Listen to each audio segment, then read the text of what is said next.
Jeruth counsels Moses. Jeruth, the priest of Midian's, Moses' father-in-law, heard of all that God had done for Moses and for Israel, his people, and that the Lord had brought Israel out of Egypt. Then Jethro, Moses' father-in-law, took Zipporah, Moses' wife, after he had sent her back, and her 2 sons, one who was named Gershom. For he said, I have been a sojourner in a foreign land, and the name of the others was Israel. For he said, the God of my father was my help, and he delivered me from the sword of Pharaoh. Then Jerome, Moses' father-in-law, came in with his sons and his wife, and Moses in the wilderness, where he camped at in the mountain of God. And he said to Moses, I, your father-in-law, came out to you, and your wife and her 2 sons with her. Then Moses went out to meet his father-in-law and bowed down and kissed him. They asked each other of others' welfare, and then they went into the tent. Moses told his father-in-law all that the Lord has done to Pharaoh and to Egyptians for Israel's sake, and all the hardship that has come to them among the way, and how the Lord delivered them. Jerusalem rejoiced because of the Lord's goodness, which the Lord had one of Israel, who had delivered out of the hands of Egyptians. Jerusalem said, the Lord be blessed, who he delivered you out of the hands of the Egyptians, and out of the hands of Pharaoh, he who had delivered the people from under the hand of Egyptians. Now I know that the Lord is greater than all gods, for in the matter in which they treated the people insanely, so he was above them. Then Jerusalem, Moses, his father-in-law, took a burnt offering and sacrifices for God.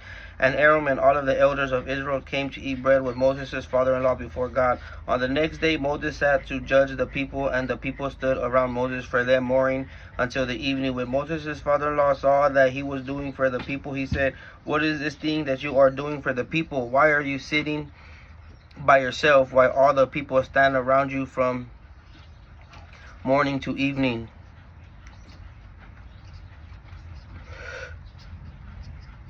Then Moses said to his father-in-law, because the people come to me, inquire of God. When they have a dispute, it comes to me, and I judge between a man and his neighbors, and I make known a statute of God and his laws. Moses' father-in-law said to him, what are you doing? It's not good. You will surely wear yourself out, both you and these people who are with you. For this thing is too heavy for you. You are not able to do it by yourself. Now listen to me. I will advise you, and may God be with you. You be a representative for the people to God, so that you may bring their disputes to God.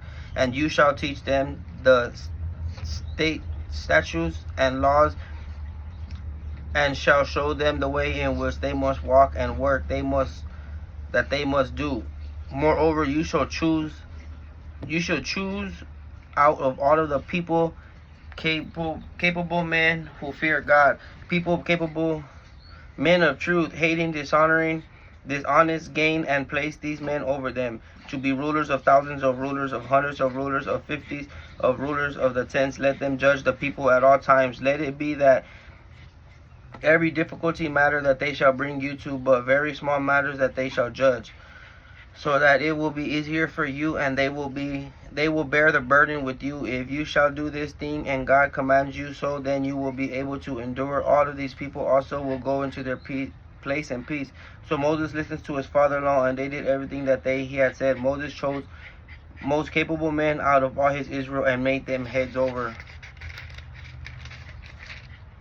the people, rulers of thousands, of rulers of hundreds, of rulers of 50s, and rulers of tens. They judged the people at all times. They brought the difficult case to Moses, but they judged every smaller matter themselves. Moses sent out his father-in-law, and he went his way in his own land.